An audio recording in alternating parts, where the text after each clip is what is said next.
Flint, Michigan once thrived as the nation's largest General Motor plant, but due to the city's economic decline that started in the 1980s, with the downsize of General Motors caused Flint to be in an extreme deficit amounting in over $20 million. In 2011, the city announced that a new pipeline will be built that would deliver water from Lake Huron to Flint to reduce the shortage of water. While under construction in 2014, the city utilized the Flint River as their water source, but began to receive several complaints shortly after the switch. Flint residents began to complain of the strange discoloration of the water, stating that it smelled, looked, and tasted funny.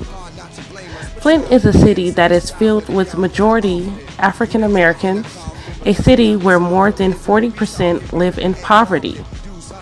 City and state officials ignored the many complaints and denied for many months that there was a serious problem happening. Due to insufficient water treatment, over 100,000 residents were exposed to high levels of lead in their water. In 2015, the Environmental Protection Agency and Virginia Tech were able to indicate that there were very dangerous levels of lead in the water in the homes of the residents. Lead consumption has the potential to damage the brain and nervous system, stomach, and the kidneys. Young children are even more vulnerable to the toxic effects of lead exposure, which can lead to profound and permanent adverse health effects, affecting the child's mental and physical development. Some studies show that children who have been exposed to high levels of lead are more likely to commit crimes as adults. Their blood levels have risen from 2.5% in 2013 to almost 5% in 2015. There needs to be environmental justice for the people in Flint, Michigan. They have been without clean water since 2014 and still won't receive clean water and clean pipes until 2020. People are accusing environmental racism because the population of Flint mainly consists of minorities. Many have expressed that if there were different ethnicities, then the pipes would have been changed much quicker and would be a top priority.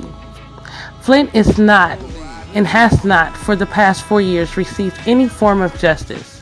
There has been lack of action and response to the problem, and it is unethical to what the people of Flint are going through. In addition to the long-term health concerns, a number of lawsuits have been filed against Flint and Michigan officials, and millions of dollars will be required to address the crisis and rebuild the water pipe system. In January 2016, the U.S. government promised $80 million in aid to the state of Michigan, which is to be used to repair the infrastructure of Flint's water supply system. In February, the U.S. Department of Health and Human Services announced that $500,000 will be made available to 2 Flint area health centers to help fight the problems caused by the contaminated water.